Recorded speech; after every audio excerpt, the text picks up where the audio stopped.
and I thought this was appropriate. There are plenty of chairs. You can wave if there's an empty seat There's where some you there, are. there's one there.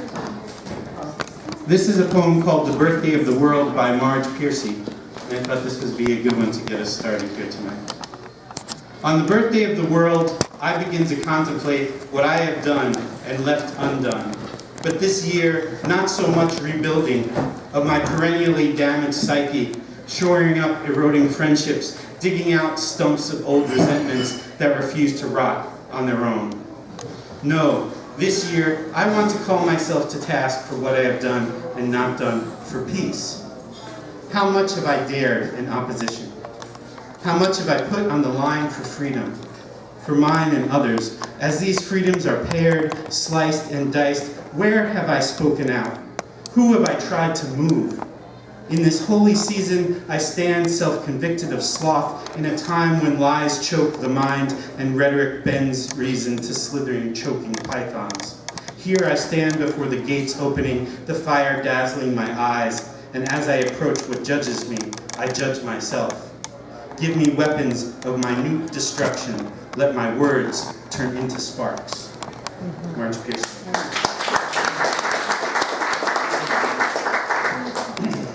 Okay, and we're going to get things started tonight with Scott. Come on up, Scott.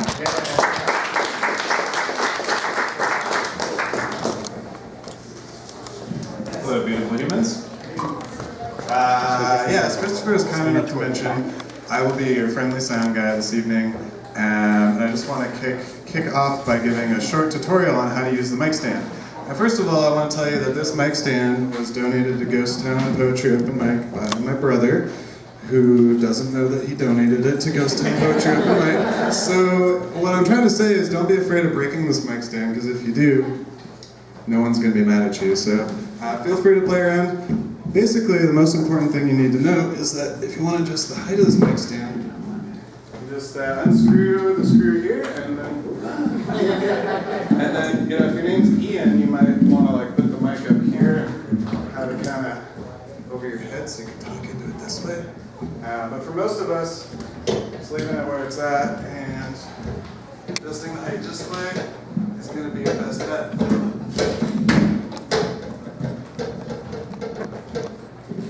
So yeah, go ahead and try it out. You won't make more of a fool of yourself than I just did. So.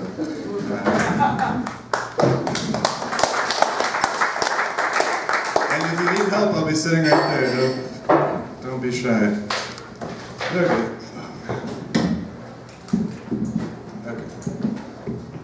I'm also going to read some poems for you. And I'm going to do some new ones. Last week, I had the great, fortunate opportunity of being featured at an open mic called The Last Stand. Happens at the Wildwood Saloon in Portland every first Monday. Ian was there.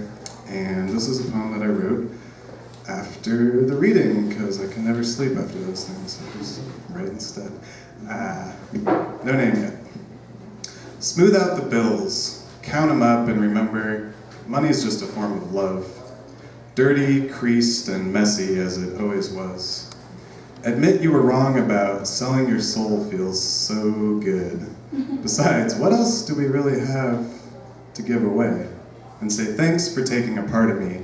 I need to be a little lighter anyway. If I keep this whole self inside, there's no way I'll stay sane. A little ego never hurt anybody, right? I'll take my glory in moderation, fuck up for admiration, and telling the truth is my vocation. Sitting here at the poet's station, one cup of red will lead me not to ruination, but just the cusp of temptation on my lips. Lean back and really feel it, the joy of letting it happen, scratching rhymes on this napkin, and let them all blow away in the wind. Thanks.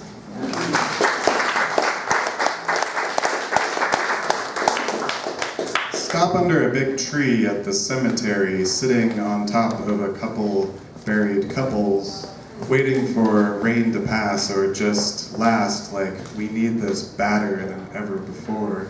So perspective shifting, I'm happy to be wet like soil now fertile for the next season ain't a reason to lose it, this joy of living, this electrified substance or substrate we pass within, tripping in and on the moment, drive inside me or pretend I'm not faking it, cause making this never felt so good. And I'm not really ready yet. I'm not ready just yet. Want to stay up here, just want to stay away from the fear. I said, I'm not ready yet, I'm not ready yet. I just want to stay up here. Don't make me come down. Don't make me come around. Don't make a single sound. Don't stop until you're found. Thanks.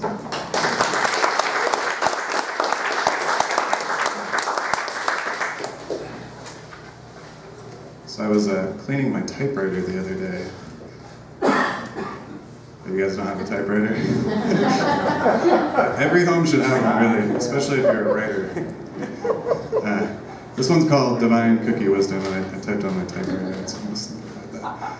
The full moon of your pupils, light reflects too through music sung in harmonies. I feel myself as a drug and deal it loose, flying arrows of love and hugs hesitating in the moment, but realized as elementary fields attracting or overcoming distraction. To become something new, you will make changes before setting satisfactorily. That fortune says to me to do too. And the other reads, you will overcome obstacles and achieve great success is my best guess. Destiny is a bee. Buzzing, but it doesn't sting the core of being. So awaken a creative force within myself is just a convenient concept, a context for that great work of art imitating living, where all life is it.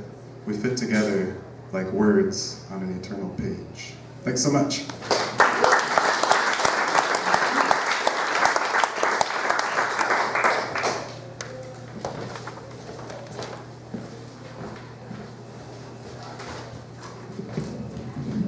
Thank you, Scott.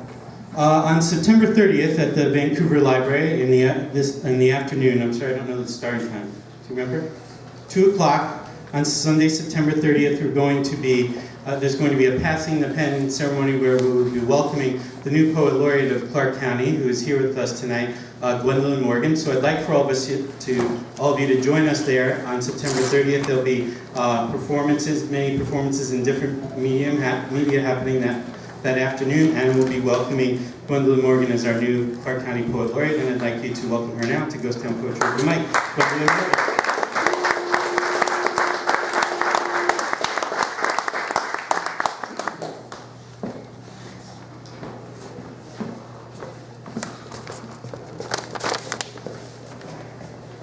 Thank you, Scott. Some of you may know that there are more women who are living with MS in the Hanford watershed than anywhere else in the Northwest. So for friends and colleagues, I wrote this poem this autumn.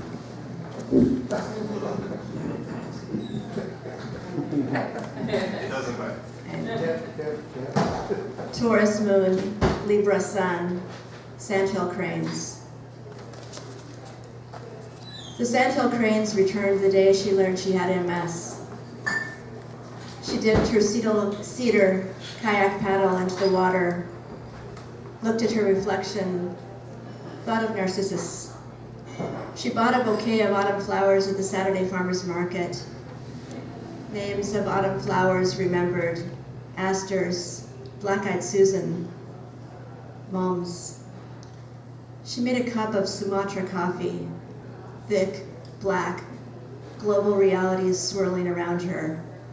Of course, she always ate splendidly, lots of cruciferous vegetables, Brussels sprouts, cauliflower, broccoli, daily visualizing wellness. Yes, she exercised every day. The lament of preventative health care turned inside out. Cadmium red facial feathers on the cranes, flight feathers a luminous gray, not black or white, not artificial. Positive thinking, positive pH in the water. Acupuncture needles carefully placed, sensations, chai, along meridians, flowers like common sneeze weeds. As a child, she lived 50 miles away from the Hanford nuclear plant.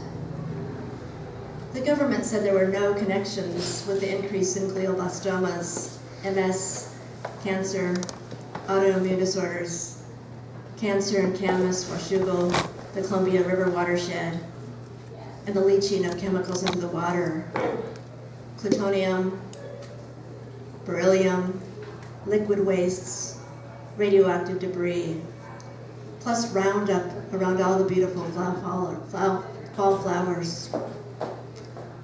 The Sioux and Cheyenne used swan, hawk, and crane feathers in their headdresses, gifted golden eagle feathers. As a child, she watched the grand entrance of the rodeo, Pendleton Roundup. Tonight, she lays the old wool blankets on her red cedar wood cherry sleigh bed. Star Watchers, Painted Hills, Falcon Cove, Big Medicine.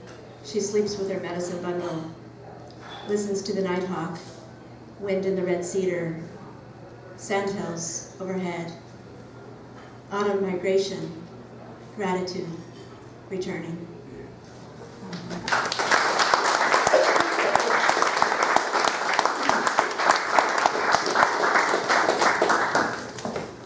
Thanks, Glenn. Next, we're going to hear from Alvaro Tarago.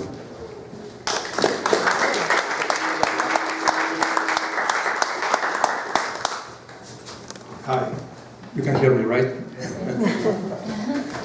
So I wrote this poem as I was driving from Portland to here. I was listening to the news and I wrote it. So it's called Jamestown Revisited. I have never had respect for politicians, not here, not there, or anywhere. Politics is the art of lying, sometimes, often, in a diplomatic way, always at the people's expense. But in these times of ubiquitous 24/7 communication, the lies are a chain of tweets without an end. It's September 2018. The summer is almost over, and there are people still drinking the Kool-Aid.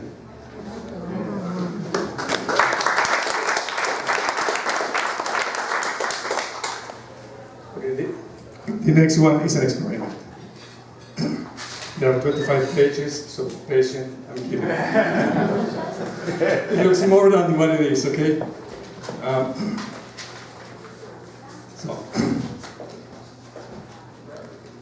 It's called the Trophy or A Day at Home Depot. In Adult's House, Ibsen narrates the events that take place in the life of Nora and Torvald as a couple. The story deals with the intricacies of marriage in the 19th century. In the film Strawberry and Chocolate, story based on the wolf, the forest, and the Newman of Senal Pass, we meet David, a student inclined to Marxism, and Diego, a gay artist unhappy with the Castro regime due to its attitudes towards the LGBT community, as well as the censored conceptualization of culture. We also meet Vivian, who once was the girlfriend of David, and marries an older and wealthier man. Vivian and David play the roles of Nora and Torvald at a play in their university. It is Saturday afternoon. I'm reading. There are books on top of the small center table in my living room. There are books on the floor. It's a warm summer day, and I have the windows open, and I can hear my neighbor play to mow the lawn. The noise is loud, continuous, obnoxious, stressful. Now I'm thinking about the Mediterranean world as a true melting pot, where people transited from one part of the world to another, exchanging goods and ideas, and once in a while transmitting germs, or meeting each other in war. Nothing to do with the myth that they spoon feed us in our educational realm. My neighbor finished the lawn, and now he's amusing himself with the trimmer. and then the leaf blower, a piece of equipment that makes even more noise. Sometimes my neighbor wants to engage in a conversation, and he invites me for a beer or two. He likes to talk and drink after he mows the lawn. While he talks, his wife listens, nursing a glass of white wine. She is his trophy. Younger, slim, long legs, beautiful eyes, stay-home mom without children. After a few beers and exertion in tackling the yard, my neighbor is tired. By 10 p.m., he's drunk. He staggers to their bedroom and passes out on top of the bed covers. I'm ready to go. But my neighbor and I engage in a conversation about literature. She's reading A Doll's House.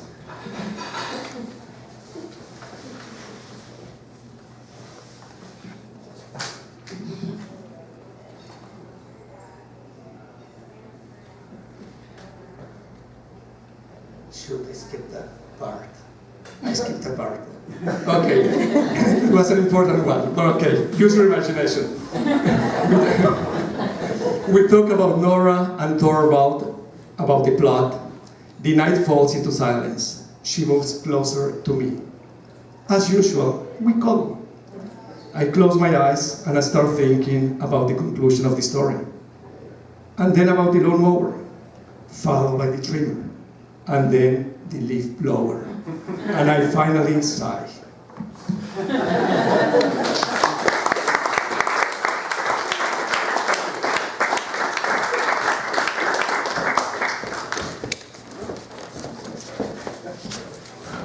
Thank you, Elmar. You're welcome.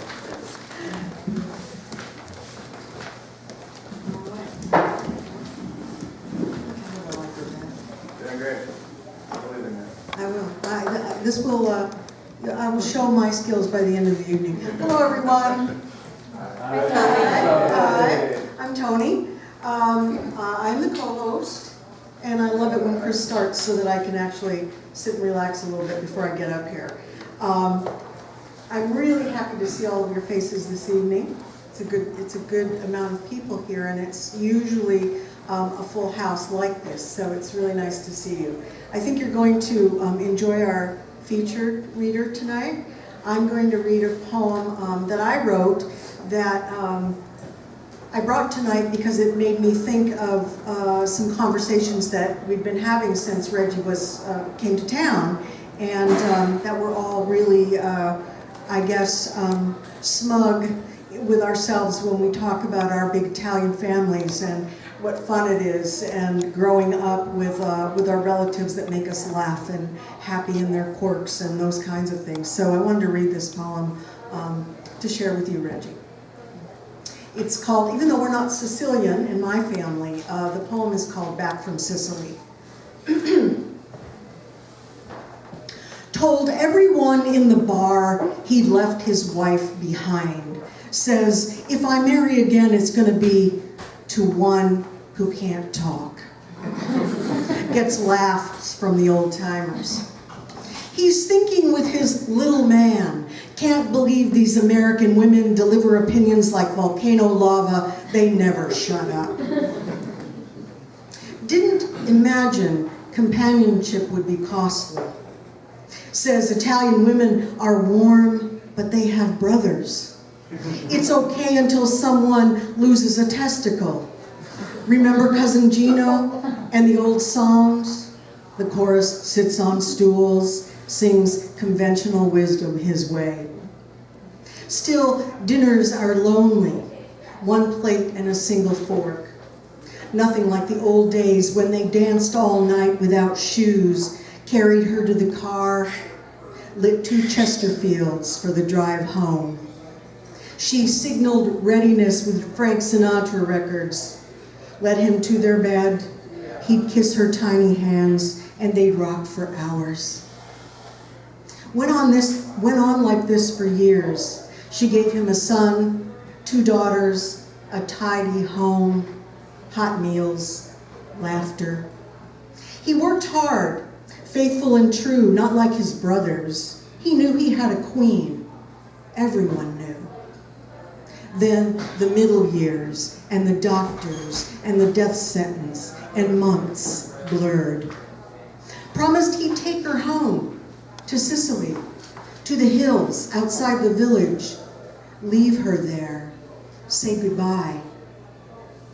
Tonight, he calls their oldest, says things change. They stopped making Chesterfields, and the place on the corner sells tacos. What would your mother think? They both sit in silence, miles apart, focused on a single memory of her.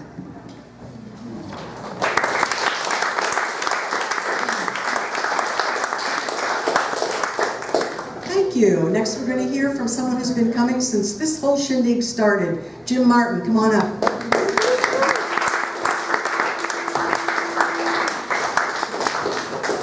Don't knock it over. Scotty'd have to train us all over again. Happy to do it. All right. See, I called it. That's Italian. Yes.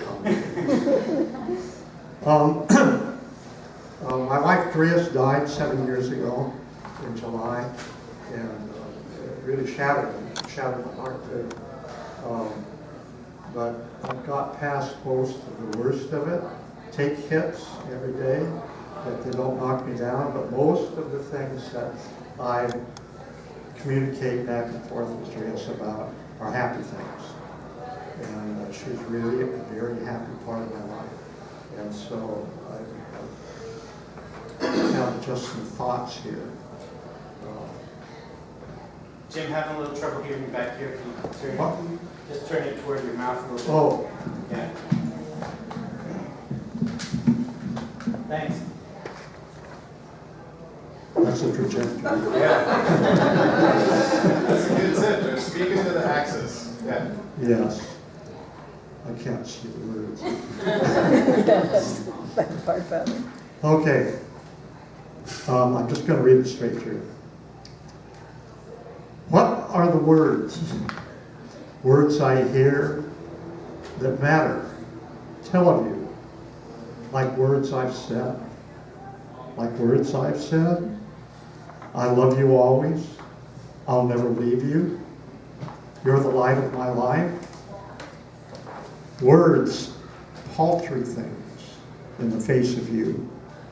My words are the sound of your breath deep within where my head lies, the touch of a single hair on my cheek, and I journeying my way across the crowded room.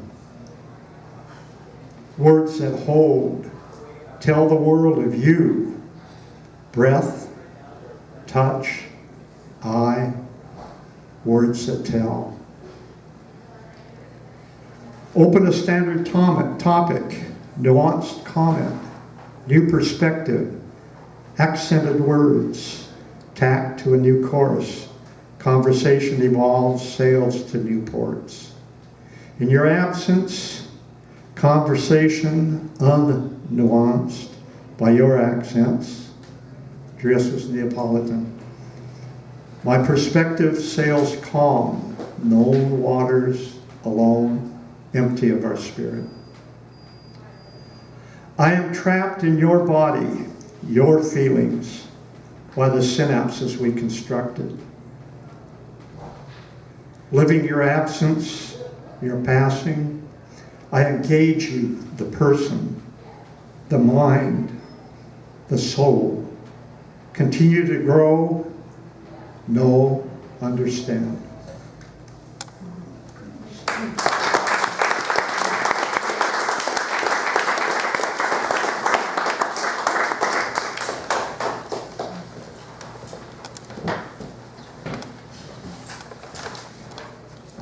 Okay, thank you, Jim. We're going to hear from Jace Grubbs. Did I say that?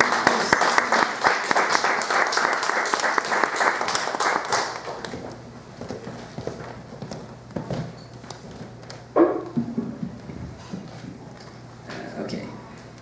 So on August 30th, a couple of weeks ago, my mom passed away suddenly, so these are both about her.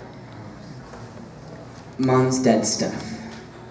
People ask about my mother's things. They ask more about our plans for her stuff than the plans for her and her body. Are you going to sell her jewelry? Box up her clothes, donate her shoes? What about her purses, her makeup, and car? I'm tired of listing destinations as if just another homework assignment I can't lift my pencil up to do.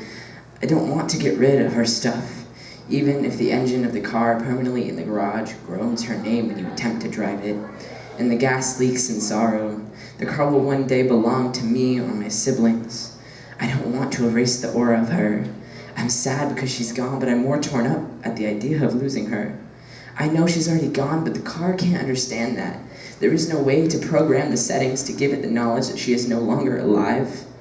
But as long as the front seat of the car mourns for her, and the radio reaches for her phone's Bluetooth, she will be with me. And even when the car passes away, opposite of how she did, with time and wear and tear, not just suddenly without cause, she will be here, right here, because she built me. I am parts of her, and she is parts of me. The car plans are no less than the plans we have for her. Her stuff means just as much to us as it did before. Just because she has left does not mean she is completely gone.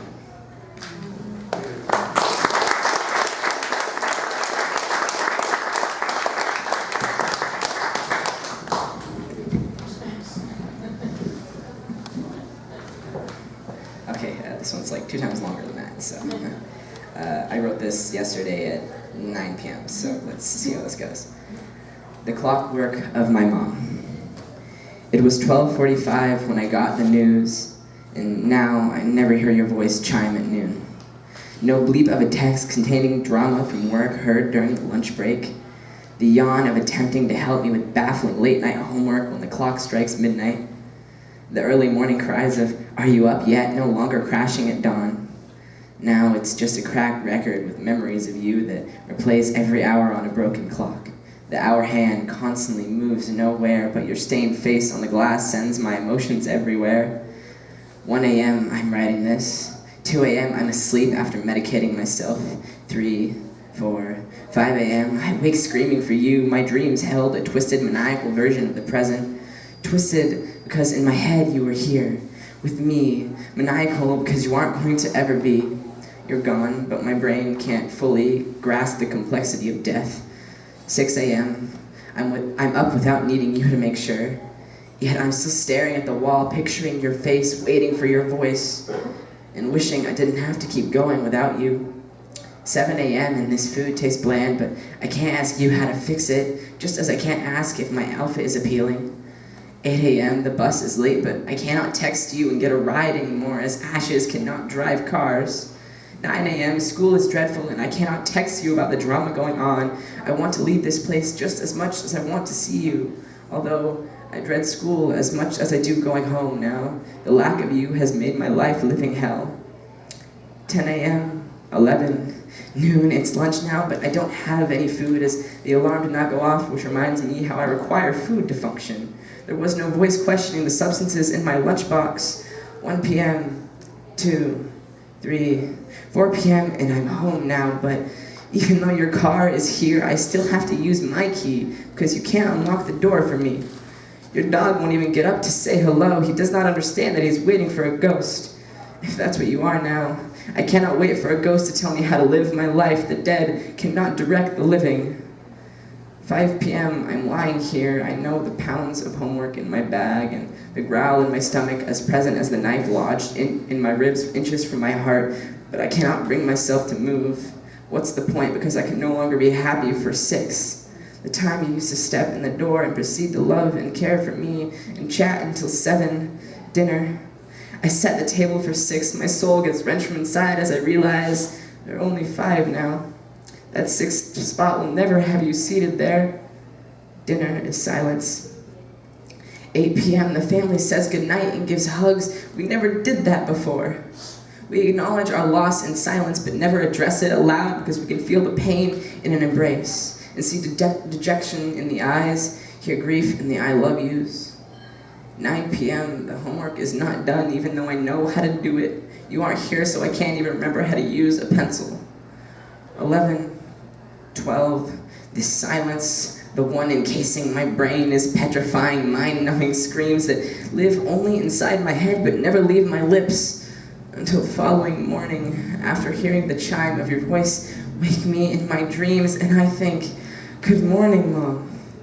But what comes out is, Mom, I miss you, and I don't know how to live without you. My clock is broken, I have no direction, and doing this, living like this, is unbearable. You aren't here to hold me up anymore, to fix my kilter. I never get your texts anymore, I never hear you anymore, I never see you anymore, I cannot function anymore. But somehow, I do, because I know you'd want me to.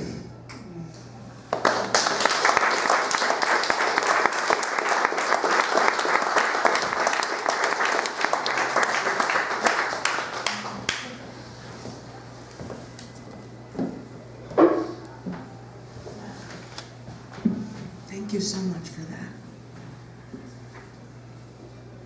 We're going to hear from Denise Campbell. Denise?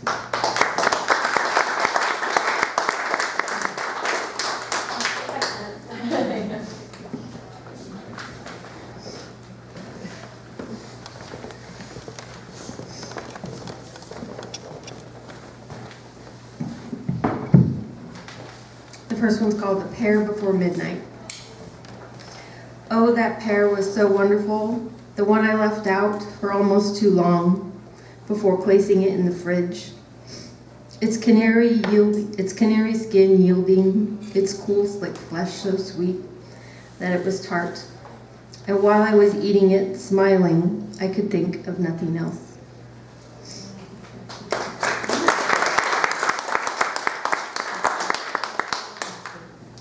The second one's called Run, Hide, Fight. You sit in meetings now, not discussing curriculum or budgets.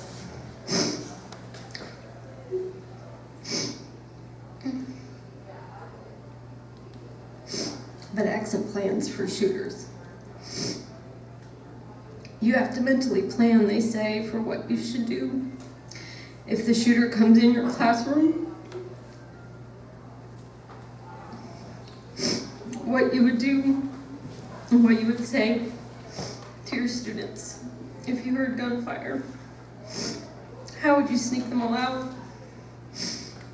How you would lock them all in? How you would try to attack the one that is truly lost before they take the others with them.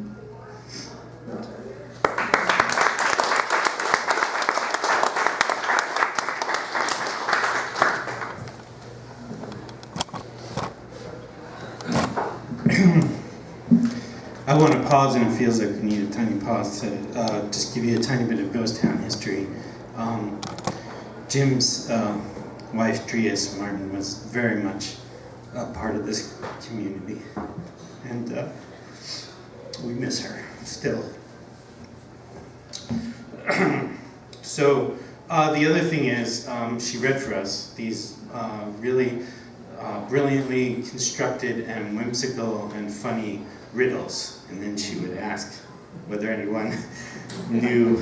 I'm not very good at riddles, but some people would try to answer them. Anyway, yeah, I wish she was here to read some riddles for us now.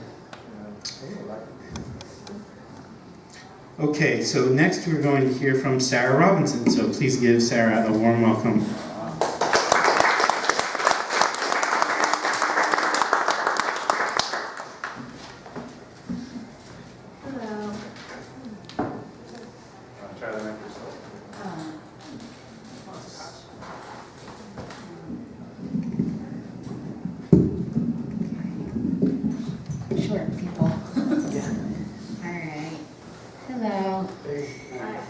So I'd like to write poems that inspire people.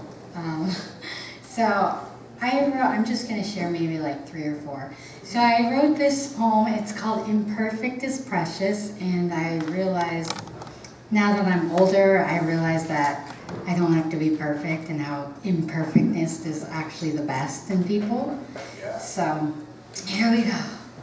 Okay, life is precious. life is sweet, every piece of it. Even the ugly stuff we dare not to show or let be seen. But if we take a chance to share the pain, we may find that the risk is worth it. Nothing to lose, much to gain, but sharing the pain. Letting others in our mess shows we are human, real, and are able to deal with the trials given to us to bring us together. To walk hand in hand as brothers and sisters, revival. Let's begin to come together in our imperfectness, to lift each other up in love.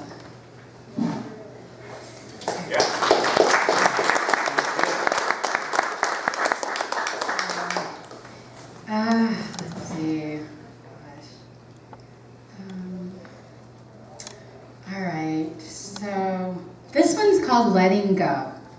So letting go is one of the hardest things to do. Who agrees with that? Yeah. Okay. So it takes time, you know? And sometimes we let go for a while, then grab back onto the rail again, letting go of the flow of things, because we are so used to a certain way of things. Change can be scary, even though it's the way to go in order to grow. Letting go of the rail takes time, and we can learn to balance on our own. Forgiveness is freeing and dances with letting go. They are quite a pair, aren't they? Sharing a beautiful song.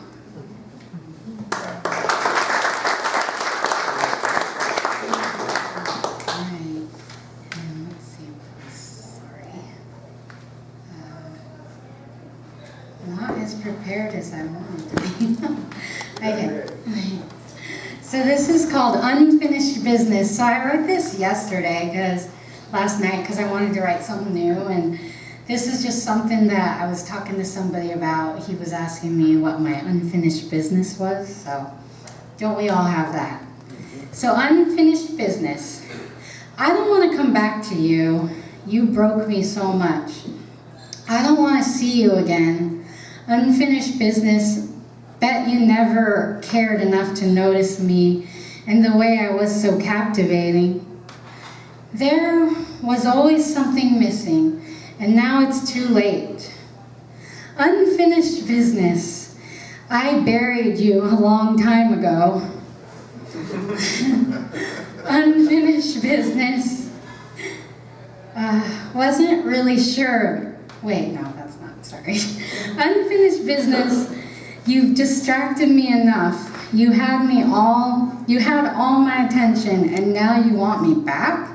Did you come back just to tear me apart and push me right back onto the train tracks? Where you left me in the first place, invaded my brain, filled it with lies and whys so I wanted to die, assaulted every part of my mind. So unfinished business, is it even worth the try? You've come to tear me apart, and once again you win. Unfinished business, wasn't really sure of anything, wasn't cherished, wasn't protected, wasn't enough, wasn't taught, wasn't sure if it was loved, wasn't the right kind, it wasn't in the right state of mind. Unfinished business is an assailed wound like a blister that dare not be bothered or dug out. It desires attention but hides behind the mind. Unfinished business, I've got news for you. You've been exposed. Take off your clothes, let's heal that wound. It's all part of the healing. It is to forgive yourself.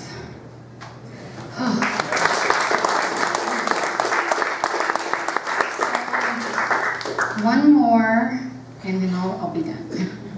So this one I wrote, I guess I've kind of been through a lot of really hard stuff, and I finally just am able to let it go. So I wrote all of these. And I've been writing like since I was 10. I just like to write, and I wasn't really good at expressing myself as a kid, so that was kind of the way that I was just able to express myself. So this one's called Keep On Keeping On. So running from our pain has no gain, but as you begin to face it with confidence, you'll be okay. Like you always have been before. The finish line begins to be worth going through. The race isn't a race per se. We don't compete, but endure as God called us to be, or called us to, cheering each other on along the way, even on the sidelines, enjoying the journey and growing from each fall or trip. God guides us with his shining light to keep on keeping on. Adversity brings great triumph and strength. Being weak at some point isn't a weakness.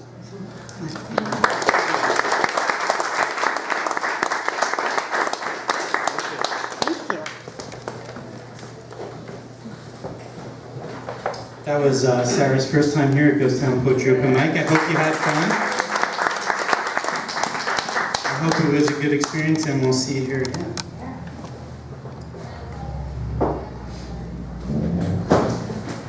So I always like to give our featured reader a little bit of a heads up so that he or she can prepare. And so Reggie, we have 2 more open mic readers that we're going to hear from, and then we will hear from our special guest from Connecticut, Reggie Marra. So the first of those 2 who we'll hear from before our feature is Cliff Wilson. So please say hello to our friend Cliff.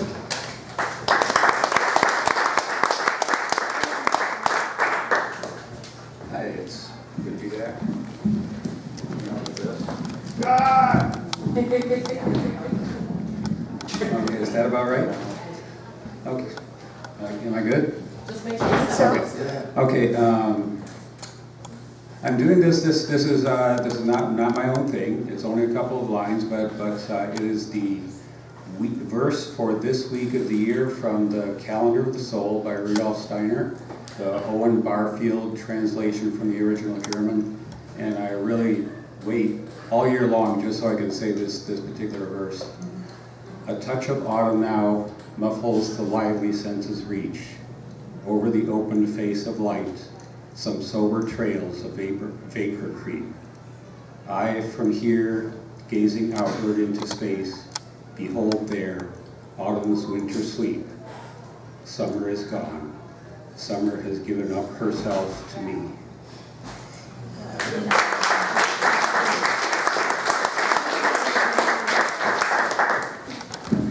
So if you're one of the people who's here for the first time, or maybe this is one of your first times here, I want you to know, and I would like for all of you to tell your friends, we always have invited people from the community to read a favorite poem by a well-known author or a favorite author of theirs. And the reason that I like to do that here at Ghost Town Poetry Open Mic is it means that everybody in the community can participate in the event. So even people that are not necessarily writers, but who have an appreciation for poetry, are welcome to get up. And one of the things that we've really been hungry for, and we've gotten some of this over the years too, is people who are able to read in other languages. So if you know anybody who would be willing to read a poem in a language and then the translation or not, we love to hear poems in all languages, and we love to hear from people who would like to help us appreciate poems read in other languages.